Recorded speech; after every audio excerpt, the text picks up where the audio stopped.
Hello, good evening, everyone.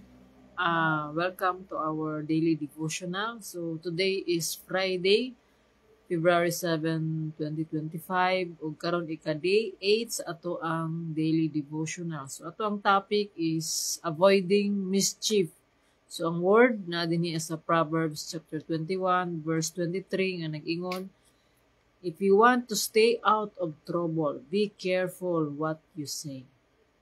So, let us pray. Father God in heaven, Lord, we glorify your name, your holy name. Ikaw ang Ginoo, Lord God. Ikaw ang hari, Lord. Ikaw ang tag-iyan ng tanan, Lord God. Gamhanan ka, Lord. Milagroso ka, Lord God. Ikaw ang source sa tanang butang, Lord God. Source sa tanang kaayuhan, sa kusog, sa tanan, Lord God. Sa gugma, grasya, Lord God. Salamat, Lord, na ining tanan, Lord God. May mahimong gula ikaw, Lord. Ah, Tabangi kami, Lord God, kaya wala kami mahimo wala ikaw.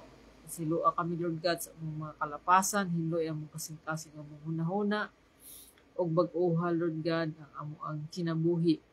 Ang may sama kang Kristo, aron kami ang ngayon sa imong mga saad, ay imong giandam nga ni kanamo. Dalaygon ka, Lord, sa walay katapusan. Tabangi kami, Lord God, nga ikaw magapuno ka namo sa imong balang espiritu, sa imong kaalam, Lord God, nga makasabot kami sa imong mensahe nga ipadayag namo karong gabiuna. Sa mga naminaw ni ini nga mensahe, Lord God, ikaw ang Ginoo nga mao'y pasabot kanila, Lord, ikaw mag-abli sa ilang mga kasing-kasing hunahuna na para kini sa pagtubo, paglambo, mga mahimong mature diha sa pagtuog kang Kristo Jesus. Magisalig kini nga panahon, Lord, tanang dungog himaya ug mga pagdayeg kanimo lamang amahan nga naa sa langit. Ni tanan, Lord, ang gipasalamatan sa pangalan ni Jesus. Amen. Avoiding mischief. So, if you want to stay out of trouble, be careful what you say. So, ang ato ang dila, kuan na ni siya, gamay ra ni siya, pero it can bring death or life to a person. So, mga kini nga, we should be careful in what we say. So, ang usa ka wise nga tao, a wise person doesn't talk that much. He is wise because he think first before speaking. So, dapat makahibalota kung unsa ang resulta sa ato ang mga gipang istorya, kung makhatag ba ni og kaayuhan or kadautan. So, avoiding mischief. So, if we want to avoid mischief, so we make good words to say. So, ato ang ihatag ng mga pagsulti, pagdasig sa tao, encouragement, makatag og kaayuhan, makatag og kalipay. So, mo nang ato ang ihatag nga mga istorya sa ato ang mga kaigsuonan. So, not everybody make good choices. So, in fact, you probably have some friends who make bad choices a lot. Words and actions can cause a lot of problems if you don't watch out. The trick is to avoid the temptation to join in when your friends are causing trouble. So the moment that you decide not to do or say something wrong or hurtful is the moment that you'll make yourself happy, sa mga bata, your parents happy, or and God happy. You'll stay out of trouble. Now that's smart. So, do you find it hard to resist your friends tempt you to do something wrong? Practice saying the word no out loud. Ask God to help you to do the right thing. So, kani karon nga devotional is nag-remind ka nato nga nagamatag mga amigo, amiga. We are in a group of circle of friends, labi na katong mga hilig magbarkada. So, piliyon nato kung kana nga mga group of friends nato makatag og kaayuhan sa atoa. So, adto na tay mga friends nga kanang naay mga gusto ipangbuhaton nga dili makatag og kaayuhan. So, we have to learn to say no. So, learn to say no kung dili ni siya makatabang, kung dili ni makahatag og kinabuhi, dili ni makahatag og kaayuhan. So, mao ni nga, let's practice to do the right thing. So, doing the right thing is to read and study the Word of God, because the Bible, that is the manual that God has given to us on how we operate in this life. So kung ang usa ka butang adunay manual, kita pud nga tao, because we are created. So we are created by God, and God give us His manual. So mao kini ang Biblia. So if we want to avoid trouble, so we must do what God wants us to do, because He created us and He has a plan, a good plan for each one of us. Ingon ang ihang pulong, it is according to the Word of God. So, nga, ang Ginoo adunay maayong plano. So, mao kini nga, atong ibutang atong pagsalig diha sa Ginoo, dili sa ato ang kaugalingon, because kung ato lang kaugalingon atong siligan, from time to time, we make mistakes. So, we make troubles. So, mao kini nga, if you want not to make bad choices, so we have to consult God. So, mao kini nga, ang Ginoo mao maghatag kanato og wisdom. The wisdom of God is different from our wisdom. So, mao kini nga, ang Ginoo mahatag kanato og kaalam kung unsaon pagbuhat ang mga bagay-bagay, ang mga trabaho nato. So, Ginoo pud maghatag kanato og kaalam on how to react for the situation around us, on how to react the right thing, how to do the right thing, not what feels right. So, we have to be careful. So, every day, dili lamang ta puro ta mga, kaya natay mga friends. So, dili lang pud nga puro ta mga yes. So, we have to say no, because na mga butang nga dili maayo. Everything is not to saying everything is permissible, but not everything is beneficial. So meaning pwede ta makabuhat ana, but dili tanan adunay maayo nga resulta. So everything that we do have a consequences. So we must make wise choices every day in order to avoid troubles or mischief. So karong gabi una ang Ginoo nag-remind kanato, if we want to stay out of trouble, so ato ang pangayon di sa Ginoo ang kaalam ug unsaon nato paghimo ang mga butang. So morning nga if you want to be joyful, so atong ibutang atong pagsalig diha sa Ginoo. Ang Ginoo ra gyud ang maghatag sa atong mga panginahanglan. Siya ang magplastra sa tanan. So kitang tanan nanginahanglan gyud ta og kwarta. Money is not bad. What becomes bad about money is when the money becomes your God. So mao kini nga kitang tanan adunay mga panginahanglan. Ingon ta nga tungod sa financial nga aspeto, daghan natag mga ipangbuhat nga maka kana bitong we should live within our means. So, meaning we should live within our means. Kung usara ato ang kaya, so diha rata dapat magkuan. Og mangayo tao na gayud og giya sa Ginoo. Tungod kay ang Ginoo mo ray maghatag og pagplaster, ang Ginoo mag-provide sa tanan. So may nga nga dili ta molihok, dili pa makakaon. Yes, di ta molihok, di ta makakaon, syempre. Naata diri sa kalibutan to work to bring honor and glory to God.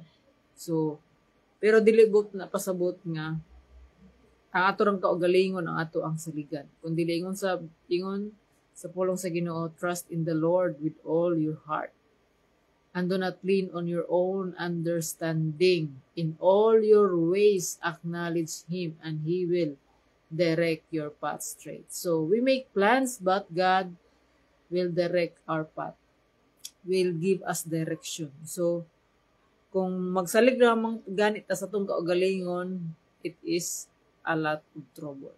So mga nanta nga, kung kaya pa mo tawag og Ginoo kung wala na tayo laing choice, dili na mo ang gusto sa Ginoo. Ingon sa Ginoo, seek first the kingdom of God and His righteousness. So pangitaw nato ang atong kalipay diha sa Ginoo, ug siya lang ang magkahatag sa ato ang iya ra ikadugang ang ato ang mga panginahanglan. So gusto sa Ginoo nga adunay tay relasyon diha kaniya. So kining pakigrelasyon is kuan siya kanang continual communication. So we need to communicate to God through our prayers, and God communicate to us through His word.